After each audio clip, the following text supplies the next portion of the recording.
Então vamos lá para ouvir essa história muito divertida de vocês.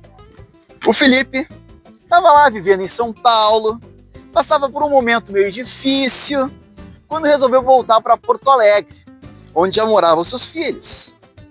Assim, embora ele já tivesse passagem aérea comprada, ele antecipou, e nem ele lembra o motivo de ter antecipado essa passagem, mas ele antecipou. Aí chegou aqui em Porto Alegre, foi encontrar o seu amigo, o Café, né? E aí resolveu curtir a noite com o Café. Então chegaram, vamos dar uma volta.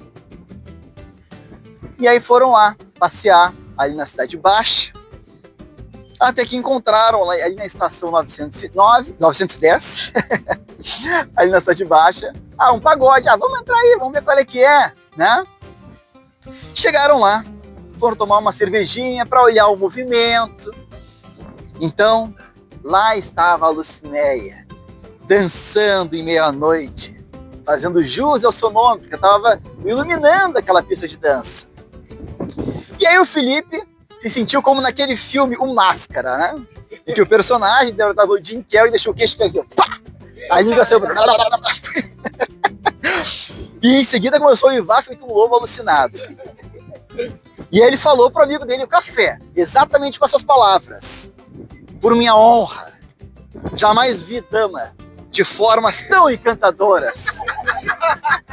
Que visão celestial é de fazer tremer o mais austero dos monges. Assim o Machado de Assis iria descrever o diálogo que eles tiveram, né, se fosse adaptar, né, o que ele realmente falou.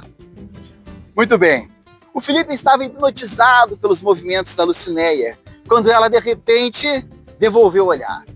E devolveu outra vez. E outra! E aí o Café reparou nisso, né? E deu um toque pro Felipe. Ô, juvenil! Vai lá falar com ela!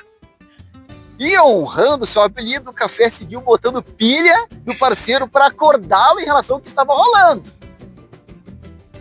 O problema é que o Felipe não apenas não gostava, mas não sabia dançar. Já foi, olhou com uma cara de pavor. Meu Deus do céu! E a Lucinéia, por sua vez, estava lá a todo vapor na pista de dança do pagode, rodeada e visada por vários caras, os dançarinos profissionais, como o Felipe estavam de olho nela, né? E aí o Felipe sentia-se intimidado, como aquele personagem do Ben Stiller naquele filme Quero Ficar com Polly, né? Em que ele não sabia como se destacar em meio àqueles vários Carlinhos de Jesus que lá estavam, já que ele não passava de um coisinha de Jesus, como o antigo personagem do Cacete do Planeta, né? Acontece que a coragem já estava elevada graças àquela cerveja desde o entardecer, né? E o incentivo energético do Café, ali do lado dele, o amigo, né? E principalmente aqueles olhares da Lucinéia. Então, concentrou-se para não ser o juvenil do amigo, mas o homem necessário para romper as barreiras que o impediam de se aproximar daquela que seria a mulher da sua vida. E lá foi ele. Lucinéia, no entanto, não foi parar ali naquela noite por acaso. Estava escrito nas estrelas, ou nas cartas. Ao menos foi o que uma cartomante lhe havia dito algum tempo antes, quando acertaram em cheio que ela seria promovida no trabalho em abril, e tum, foi.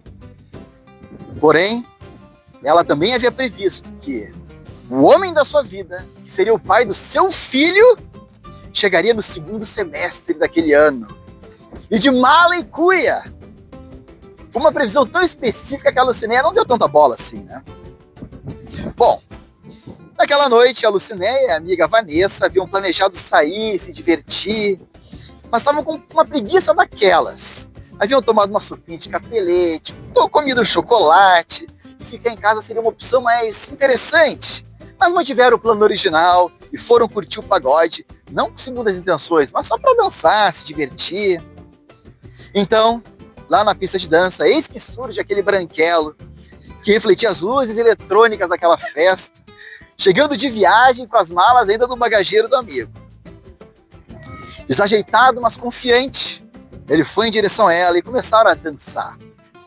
O que seguiu foi um papo muito divertido e sem filtro, em que, em meio à descontração da dança, falaram sobre várias coisas, digamos assim, solenes, profundas e filosóficas, coisas da alma, e não da carne, é claro.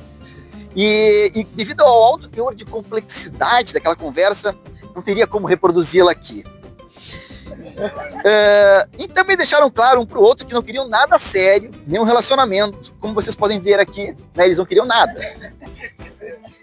Mais tarde despediram-se, mas fora a conversa, o máximo que rolou foi um discreto selinho de despedida, que mal daria para considerar um primeiro beijo, foi só para deixar o Felipe com vontade, né? 2 dias depois encontraram-se num café, uma cafeteria, né? E Felipe, embora alertado por Lucinéia de que não era para rolar nada, levou flores. Mas as flores foram apenas um mimo, pois o papo foi espontâneo e não parecia ter, fora as flores, uma segunda intenção expressa. De qualquer forma, ao final daquele encontro, rolou o primeiro beijo para valer. E se o amigo café foi importante para encorajar o Felipe a falar com a Lucinéia pela primeira vez, a bebida café, aquele cafezinho, deu uma energia para o primeiro beijo. Alguns dias depois encontraram-se novamente, dessa vez no apartamento de Lucinéia. Ela ainda não conhecia o Felipe, vai que ele era um psicopata, né? Então, para garantir sua segurança, inventou que o pai, o tio e o irmão eram da brigada, tinham altos cargos, que ela atirava e que ela estava muito tranquila em receber o Felipe na sua casa. Pois que tinha certeza de que, se algo acontecesse a ela, tranquilo, os familiares buscariam o bandido até os confins do inferno. Mas vem, eu tô te esperando.